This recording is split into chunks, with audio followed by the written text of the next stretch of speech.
નમસ્કાર મિત્રો, આજે આપણે સીએના અગત્યના ફેક્ટ વિશે ચર્ચા કરીશું. તો શરૂઆત કરીએ.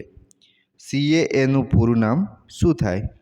જેનો જવાબ આવશે નાગરિકતા સુધારો કાયદો, અથવા ઇંગ્લિશમાં નામ પૂછાય તો જવાબ આવશે સિટીઝન એમેન્ડમેન્ટ એક્ટ 2019. સીએએ અંતર્ગત કુલ કેટલા સમુદાયના અથવા ધર્મના લોકોને ભારતની નાગરિકતા આપવામાં આવશે? જેનો જવાબ આવશે 6. કયા કયા? હિન્દુ, જૈન, બૌદ્ધ, ખ્રિસ્તી, પારસી તથા શીખ. આ 6 ધર્મના લોકોને ભારતની નાગરિકતા આપવાની જોગવાઈ કરવામાં આવી છે. તો સીએએ અંતર્ગત કયા ધર્મના 3 દેશોના કયા 3 દેશો જે ખબર છે? બાંગ્લાદેશ, પાકિસ્તાન અને અફઘાનિસ્તાન. 3 દેશોના લોકોને ભારતની નાગરિકતા આપવામાં આવશે નહીં. તો મુસલમાન જે હોય, ઇસ્લામ ધર્મ જે પાળતા હોય તે લોકોને ભારતની નાગરિકતા આપવામાં આવશે નહીં. નાગરિકતા સંશોધન અધિનિયમ અંતર્ગત કઈ તારીખથી પહેલાં ભારતમાં આવનાર લોકોને નાગરિકતા આપવામાં આવશે? તો જેનો જવાબ આવશે 31 ડિસેમ્બર 2014 પહેલાં જે લોકો ભારતમાં રહે છે તેમને ભારતની નાગરિકતા આપવાની જોગવાઈ કરવામાં આવી છે. તો તેના માટે શું કરવું પડશે? તો જો વિઝા અથવા ઇમિગ્રેશન કાર્ડ દેખાડવું પડશે. તે સિવાય જે તે દેશના હોય તે દેશ દ્વારા જારી પંજીકરણ પ્રમાણપત્ર અથવા ત્યાંનું રહેઠાણનું પરમિટ બતાવવું પડશે. નાગરિકતા સંશોધન અધિનિયમ 2019 અંતર્ગત કયા દેશોના લઘુમતીઓને ભારતની નાગરિકતા આપવામાં આવશે? તો જવાબ આવશે પાકિસ્તાન, બાંગ્લાદેશ અને અફઘાનિસ્તાનના. લોકસભામાં નાગરિકતા સંશોધન બિલ કોના દ્વારા રજૂ કરવામાં આવ્યું હતું? તો જવાબ આવશે અમિત શાહ દ્વારા. કોણ છે અમિત શાહ? કેન્દ્રીય ગૃહમંત્રી. નાગરિકતા સંશોધન બિલ 2019 લોકસભામાં ક્યારે પસાર કરવામાં આવ્યું હતું? તો જવાબ આવશે 9 ડિસેમ્બર 2019ના રોજ લોકસભામાં પસાર કરવામાં આવ્યું હતું. જો મિત્રો ચેનલ પર નવા હોવ તો પ્લીઝ ચેનલને સબસ્ક્રાઈબ કરી લેજો.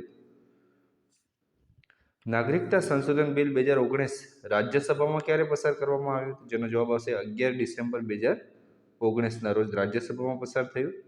અને રાષ્ટ્રપતિએ ક્યારે મંજૂરી આપેલ? તો જવાબ આવશે 12 ડિસેમ્બર 2019ના રાષ્ટ્રપતિના હસ્તાક્ષર થઈ ગયા.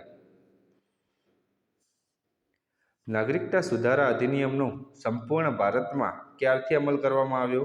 તો જવાબ આવશે 11 માર્ચ 2024થી. ક્યારથી? 11 માર્ચ 2024. નાગરિકતા સંશોધન અધિનિયમ અંતર્ગત આજે 3 દેશો છે તેમાંથી સ્થળાંતરિત કરનાર લોકોને કઈ પદ્ધતિથી ભારતની નાગરિકતા આપવામાં આવશે? તો જવાબ આવશે દેશીયકરણ દ્વારા. કઈ પદ્ધતિ છે? દેશીયકરણ. સ્થળાંતરિત કરીને આવેલા લોકોને હવે 11 વર્ષની જગ્યાએ કેટલા વર્ષ સુધી ભારતમાં રહે તો નાગરિકતા આપવાની જોગવાઈ કરવામાં આવી છે? છેલ્લે 2019માં સુધારો કરવામાં આવ્યો તે મુજબ 11 વર્ષથી ઘટાડીને 5 વર્ષ કરવામાં આવેલ છે. 5 વર્ષથી રહેતા હોય તો તેને નાગરિકતા આપવામાં આવશે. હવે પછી નાગરિકતા સંશોધન અધિનિયમના અંતર્ગત લોકસભામાં કુલ કેટલા વોટ પડેલા? જો કુલ વોટ પૂછાય તો જવાબ આવશે 391. અને બિલની તરફેણમાં જો પૂછાય તો 311 અને વિરોધમાં પૂછાય તો 80. મતલબ 311 + 80 બરાબર 391 મત પડેલા.